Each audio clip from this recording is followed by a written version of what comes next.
Tanin Electronics here. Today we're going to show you how to remove the navigation assembly out of a 2003 to 2009 Lexus GX470, also known as the Land Cruiser Prado. In other countries, this could be possibly the best off-roading SUV there is. So, a couple reasons you might want to remove this is your touch screen. This one's fine, but the touch screen itself can go out. If you live in a hot climate, this can fade and change colors, kind of turn orange. Your display will basically melt from the heat.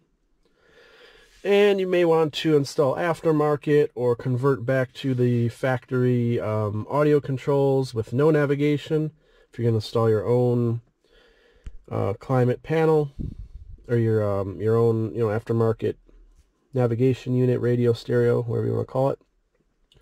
We'll also talk about all the differences. There's a lot of different part numbers through 03 to 09 and the screens, and there's a lot of differences, and unfortunately it's not just one part for all the entire year range.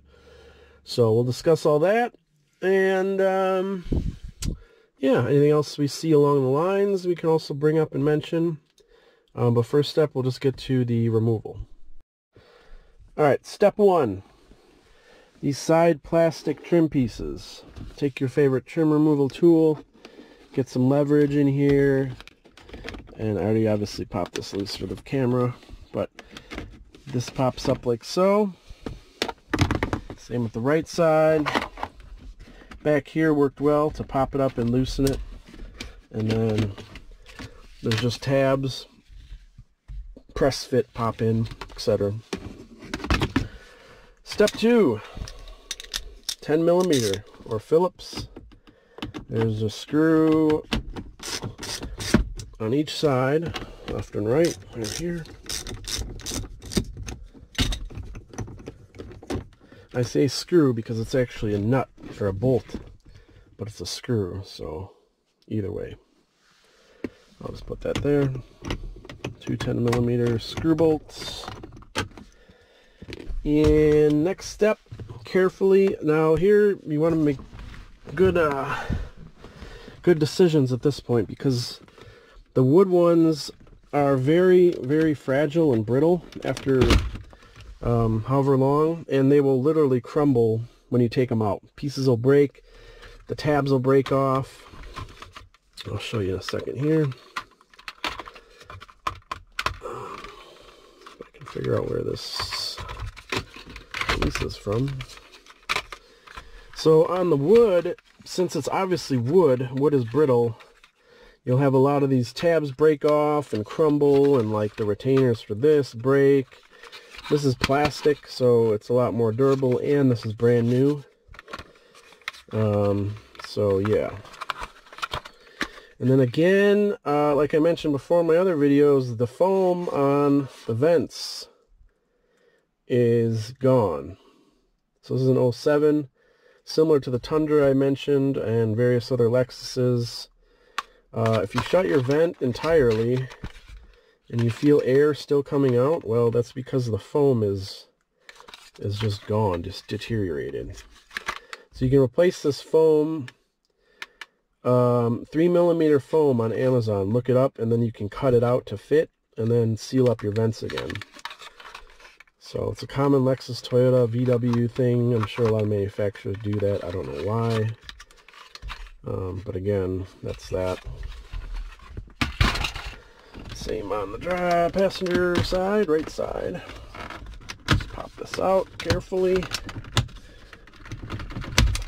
Wiggle, pull. And don't forget the plug for the passenger side airbag indicator.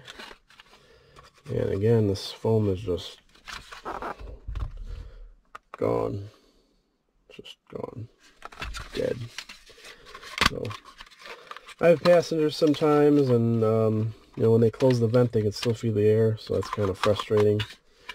And it's something a lot of people don't realize or want to mess with, or maybe they just don't care. But it's the little things I'm telling you, once that's out, this assembly here will pop right out. This is the ashtray, which is never used. A trailer brake controller actually fits in here pretty well, and you just push it in if you're doing any towing. Not much more to say about that.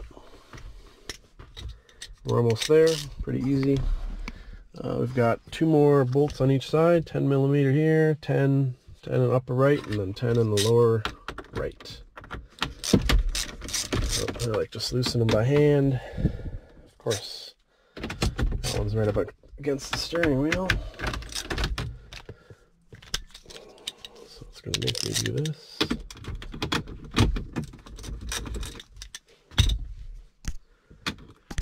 Okay.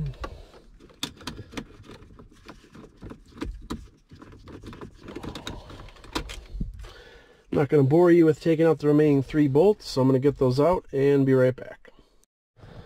Alright, got all 4 bolts out. Now this thing just pulls out of the dash. It's got 2 tabs on top that lock it into place into the instrument panel or dash pad. And from here you've got a bunch of wires, plugs, all sorts of stuff. So you want to make sure that when you put this all back together, you're plugging in everything, you're not missing any plugs or wires, because you have to take it all apart again. So you got your antennas here, the grounds, a couple of plugs for the stereo, and then your display up here, and that's it. Very easy compared to some models. Alright, so when you get to this point, you're ready to disassemble everything and ship it in to us for repair, or do the repair yourself. Like I mentioned earlier, there's a lot of different part numbers.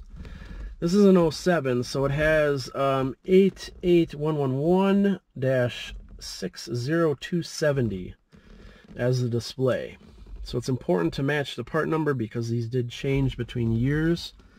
0304, 0506, 07, 08, 09. They all kind of made improvements. At some point they changed the resolution of the screen. So these are all important to match up and get correct.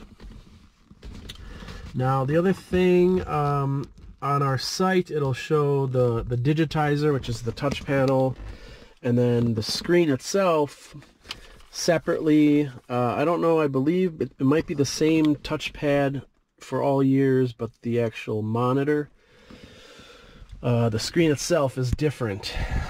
So we'll I'll list all the part numbers below and kind of what years they fit, but this doesn't tell you much about what screen it has inside. You're gonna have to disassemble the whole thing and verify the part number on the screen itself. Now we don't need this whole thing. It's going to save you a lot in shipping just to take out the center display and ship it in. We don't need the radio down here. We don't need the clock and info center up here. And that's it. If you have any questions, let me know and we'll be happy to answer whatever you got. Thanks for watching. Goodbye.